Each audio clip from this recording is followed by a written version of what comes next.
This is a Candy Factory Mini. So you want to write a book? With Suzette Mullen. Hello, I'm Suzette Mullen, book coach, memoir writer, and your host. Welcome to So You Want to Write a Book. My goal is to break down the challenging process of finding and getting clear on your story so you can finally take action on the book that's been rattling around your head or tugging at your heart. Even if you never plan to write a book, I'll share tips that will help you become a more informed reader and a more effective writer in your work life. If you have questions, just email them to me at hello@yourstoryfinder.com or feel free to comment in the post and I'll get back to you. So go ahead and grab a pen and paper or your phone or laptop to jot down some notes and let's get started. Years ago, I was a 28-year-old junior lawyer sitting in a conference room, sweating bullets, doing my best to negotiate a merger agreement against a senior partner from another law firm when the partner from my firm was inexplicably late. I felt overmatched, and in that case I was, but for 3 short, or was it 3 long years I practiced corporate law, I felt terrified much of the time. Felt like I didn't know what I was doing. I felt like I was a fraud. Does that sound familiar? This is imposter syndrome. Doubting your abilities, feeling like you don't belong in the room, feeling like a fraud. There seems to be a whole cottage industry around imposter syndrome. I get emails about it constantly. I know of life coaches and business coaches who specialize in it. And I see imposter syndrome coming up all the time with writers. And I've certainly experienced it in my own work. With writers I work with, it looks something like this. They fail to claim their authority or expert status when they're writing a self-help book. I can't tell you how many conversations I've had with writers who have impeccable credentials and experience, high-level tech executives, life coaches, therapists, and who need someone else to bolster their confidence that they have something valuable to say, and that there are readers out there who need to hear that very message. For memoir writers, especially those writing their first book, imposter syndrome looks something like this. They have difficulty calling themselves writers. They feel like they haven't earned that right. And guess what? I almost never hear about men being plagued by imposter syndrome. Maybe that's because I primarily work with women and the social and business circles I hang out in are female-centered. Or maybe men do suffer from imposter syndrome, and maybe it just manifests itself differently than it does for women. Or maybe men just don't want to talk about it. If there are any guys out there listening, I'd love to hear your thoughts. But today, my focus is on women, and specifically women writers and other creatives. There are 2 things I want to say to you about imposter syndrome. First, your feelings are real. I get it. Like many of you, I frequently fight imposter syndrome. I fought it as a young lawyer. I fought it when I started working as a developmental editor and later as a book coach. I fight it when I send out queries for my memoir, which is what I'm doing now, and I fight it as I prepare to even talk to you on this mini show. Feeling like a fraud and imposter sucks. There's no way around that. Here's how I've counseled writers and myself about imposter syndrome. I've told them that self-doubt is normal. It's part of the creative process. I've helped them recognize imposter syndrome when it rears its ugly head and combat it by arming themselves with facts and truth. And I've encouraged them to claim their calling as writers and their authority, that they're the only person who can write this particular book or tell this particular story. But remember I said there were 2 things I wanted women writers and creatives to know about imposter syndrome? Well, here's the second thing. Going forward, I want to challenge you to think of imposter syndrome not simply as an individual problem, but also a systemic problem that is based on bias and exclusion. A recent article in the Harvard Business Review entitled "Stop Telling Women They Have Imposter Syndrome" helped reframe my thinking on the subject. I want to share a few highlights from the article.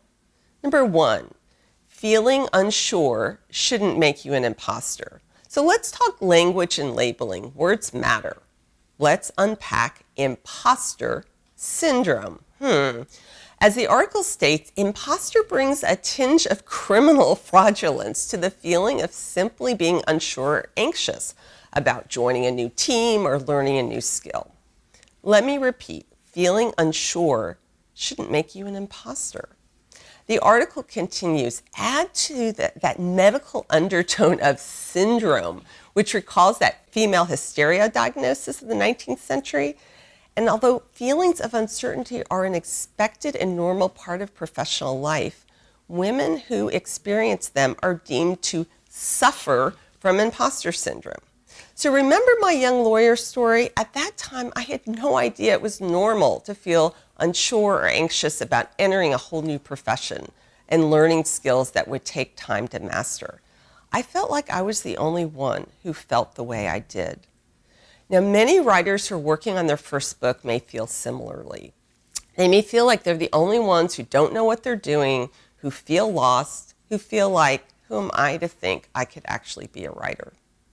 What if we normalized doubt instead of pathologizing it? What if we celebrated and honored people for being brave and for going after their deepest desires? So the article also talks about bias and exclusion and how they exacerbate feelings of doubt. The article states that for women of color, self-doubt and the feeling that they don't belong can be even more pronounced. The article mentions a survey by Working Women Media that half of the women of color who were surveyed planned to leave their jobs in the next 2 years, citing feelings of marginalization or disillusionment. So how does this bias and exclusion play out for women writers, and particularly women writers of color? There are certain genres women feel very comfortable writing in, romance, for example, women's fiction. Note, there's no men's fiction category. Remember, language matters. Often the bias against someone who's not a cisgender white male is so insidious, we don't even realize it most of the time. For example, I just listened to a podcast where Glennon Doyle, author of the blockbuster bestseller Untamed, called out the media for calling her a Christian mommy blogger. Have you ever heard of a male writer who happens to be a father being called a daddy blogger? They are usually just called writers. Can you see how that label diminishes Glennon and her work? Brene Brown's books get categorized as self-help instead of leadership books, which frankly pisses her off, and it should. Language matters. So back to women writers and imposter syndrome. While there are genres like romance and women's fiction where imposter syndrome may be less pervasive because women feel like they belong there, there are whole genres where women, and particularly women of color, are underrepresented, if they're represented at all.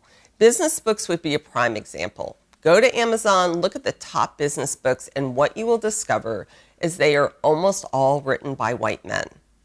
Enter stage right, Rachel Rodgers. She's a badass black woman whose mission is to empower women to build wealth. And she has a book coming out in May called We Should All Be Millionaires, where she notes that 90% of the world's millionaires are men, and she wants to change that. But the reason I'm bringing her up now in the context of imposter syndrome and bias and exclusion is this. She made the deliberate choice to have her face be on the cover of the book, a black woman writing about earning more, building wealth, and gaining economic power, because there isn't a single bestseller in this genre by a black woman, and she's determined to break that barrier.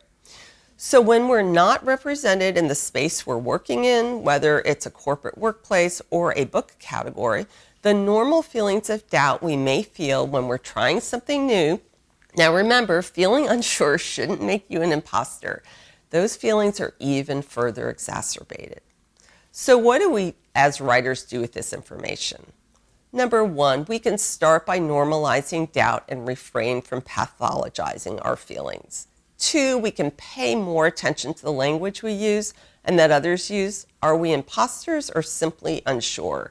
Are we women fiction writers or fiction writers? Are we mommy bloggers or writers? Language matters.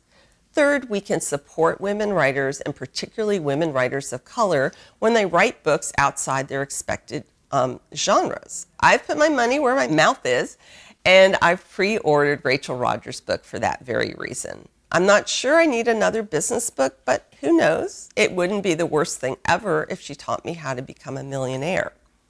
And fourth and finally, the Harvard Business Review article states in its conclusion, perhaps we can stop misdiagnosing women and ourselves with imposter syndrome once and for all. Now, when I have a deeper understanding of why I'm feeling the way I am, it helps me accept and sit with that feeling rather than judge myself for feeling that way. So the next time I feel like an imposter when I'm trying something new as a writer, or I'm early on in learning a new skill as a book coach, I plan to repeat a different mantra to myself. Instead of calling myself an imposter, I'm going to say, it's normal to feel unsure in this situation. It's normal. I hope you'll consider extending yourself that same grace. So if you've enjoyed this discussion, I invite you to go to my website, yourstoryfinder.com, and sign up for my newsletter. It's chock full of tips to help writers get started, get unstuck, and get their stories out into the world. Next time, we're going to challenge another sacred cow, the traditional writing workshop model. Does that model help or hurt writers? And is there a better way? YA author Jamie Beth Cohen will be joining me for this conversation, and you won't want to miss this one, especially if you've ever been in a critique group or are considering joining one. So in the meantime, happy reading and writing. So You Want to Write a Book is part of the Candy Factory mini-series and is a proud member of the Candy Factory Collective. Over the past 8 years, Suzette has been on a mission to help writers clear the fog and cut through the overwhelm so they can move their ideas out of their head and onto the page. Visit yourstoryfinder.com to learn more about Suzette as well as her writing coach offerings. So You Want to Write a Book is produced by the Candy Factory Collective for So Good Lancaster, another great project of the Candy Factory Co-working in Lancaster, Pennsylvania. The show is produced by Ann Kirby with production support by Anna Tran and Jason Mundock. Administrative support by Ariana Henderson. Find out what makes Lancaster so good at SoGoodLancaster.com. Candy Factory. Collective.